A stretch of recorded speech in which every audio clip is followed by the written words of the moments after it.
Sir आज पहिल्यांदाच घोसाळकर कुटुंबाच्या वतीने या याच्यात न्यायालयामध्ये आपली बाजू मांडण्यात आली। अमरेंद्र मिश्राच्या जामिनाला तुम्ही नकार दिला, काय नेमकी तुमची भूमिका होती? अमरेंद्र मिश्रा या खुनाच्या कटामध्ये सामील आहे त्याच्या आणि त्याच्या संशयित भूमिकेबद्दल बरेचसे प्रश्नचिन्ह उद्भवतात। 8 तारखेला तो त्या ठिकाणी त्या ऑफिसच्या बाहेर होता। हा व्यक्ती डिसेंबर महिन्यामध्ये हा बॉडीगार्ड म्हणून काम करायला मॉरिस नरोहाकडे जातो। हे सर्व संशयित बाबी आहेत आणि त्यानुसार त्या दिवशी ही घटना घडत असताना हा मॉरिस नरोहा त्या ऑफिसच्या बाहेर असताना जेव्हा गनशॉट्स फायर झाले, CCTV फुटेजमध्ये असं दिसण्यात येतं की हा त्या जागेतनं पळ काढतो।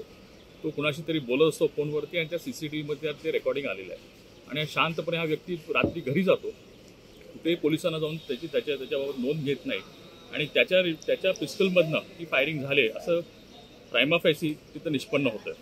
त्याच्यामुळे हा अमरेंद्र मिश्रा याच्यात नक्की त्या कटामध्ये सामील होता हे आमचा दाट संशय आहे। सर अमरेंद्र मिश्रा यांनी काही बंदुकीच्या गोळ्या देखील विकत घेतल्या होत्या, याबाबतची काय माहिती? अमरेंद्र मिश्राने साधारण डिसेंबर महिन्यामध्ये मॉरिस बरोबर जाऊन एका अब्दुल रहमान स्ट्रीटमधनं काही 15 कारतुसे जिवंत कारतुसे विकत घेतली होती आणि ती कारतुसे त्या साईटवर सापडली, त्या इन्सिडेंटवरती सापडलेली। त्यामुळे अमरेंद्र मिश्रा मॉरिस यांना दोघांना या कटाच्या बाबत त्यांची पूर्वतयारी होती आणि त्यानुसार त्यांनी घात केलेला आहे। सर आर्थिक अफरातफरीबाबत देखील तुम्ही आर्थिक व्यवहाराबाबत मुद्दा उपस्थित केला। त्याच्यामध्ये हा अमरेंद्र मिश्रा हा UP-मधनं येतो आणि हा त्या मॉरिसकडे फक्त 40,000साठी काम करतो आणि त्याच्याबद्दल त्याची आर्थिक घेवाणदेवाण काय झालेली आहे, कारण त्याच्या बायकोच्या स्टेटमेंटमध्ये असं आलेलं आहे की त्या मुलाला बाहेरगावी शिकण्यासाठी हा अमरेंद्र मिश्रा मॉरिसकडे काम करायला सुरुवात केली।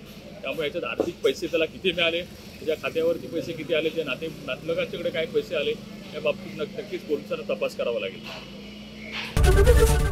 ABP माझा, उघडा डोळे बघा नीट।